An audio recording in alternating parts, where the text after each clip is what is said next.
Friends, আজ আমি তোমাদেরকে দেখাবো ফ্রাইড রাইস করে, কিন্তু আজ একটু ভিন্ন স্বাদে করব, যেহেতু আজ আমি পুরোটাই বাটারে করব। তো দেখো আমি এখানে এদিকে আমি এখানে কিন্তু সব দেখো, এদিকে আমার মটরশুঁটি, গাজর, বিনস সব ফ্রাই করা হয়ে গেছে।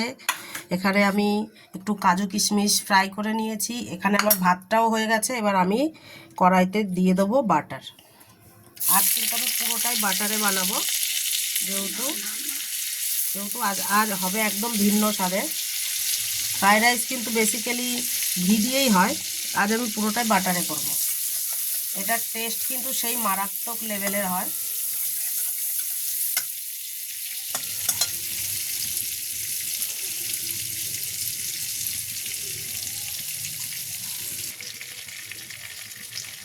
এবার দেখো, এতে আমি দিয়ে দেবো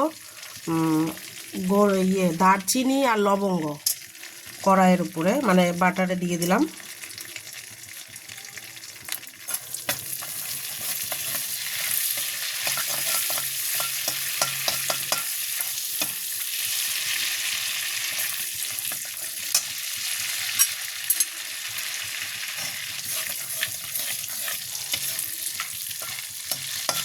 এটা একটু যেই দারচিনি আর লবঙ্গটা যখনই একটু ভাজা ভাজা হয়ে গেছে, এবার কিন্তু আমি এতে ভাত দিয়ে দেবো।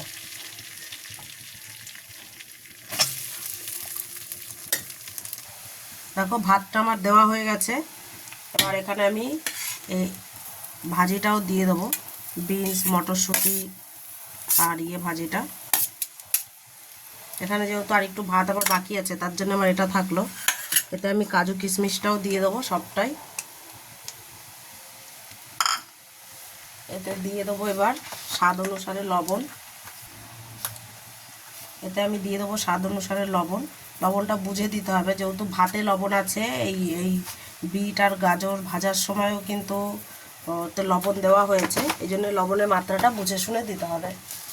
আর দিয়ে দেবো চিনি।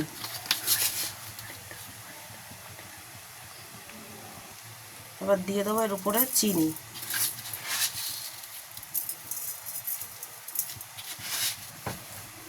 এটাকে এবার মিলিয়ে দেবো। এটা কিন্তু কড়াইতে যদি একটু আগুনে আঁচে এভাবে নাড়িয়ে নাও, রাইসের টেস্টটা কিন্তু খুবই টেস্টি হয় একদম। এইভাবে বাড়িতে বানালে একদম টেস্ট হবে, মানে অসাধারণ, দুর্দান্ত যাকে বলে। অনেকে আছে ভাতে মিশিয়ে নিয়ে ভাপে বসিয়ে দেয়, কিন্তু আমার এইভাবেই ভালো লাগে, এইভাবেই বেশি টেস্টি হয় আমার মনে হয়। এটাকে কিন্তু এইভাবে মিলিয়ে নিতে হবে সুন্দর করে।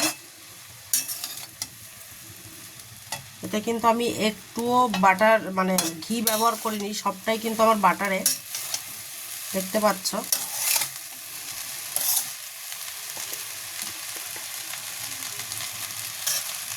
এর উপরেও কিন্তু এখনো বাটার আর একটু দিতে হবে। দেখো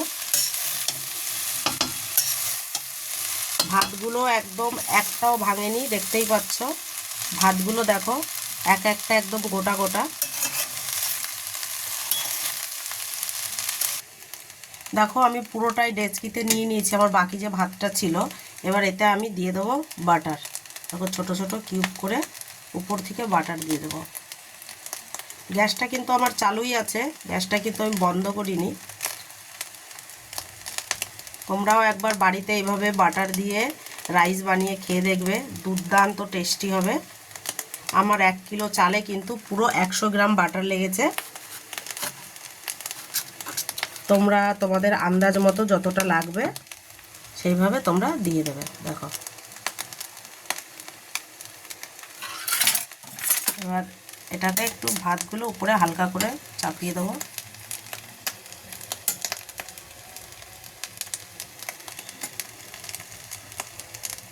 বাটারটা পুরো একদম মেল্ট হয়ে যাবে, পুরো ভাতে মিশে যাবে।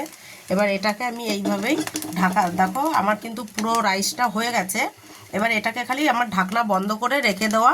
তো তোমাদের যদি এই রেসিপিটা ভালো লেগে থাকে একদম সহজ উপায়ে, তো তোমরাও এরকমভাবে বাড়িতে বানিয়ে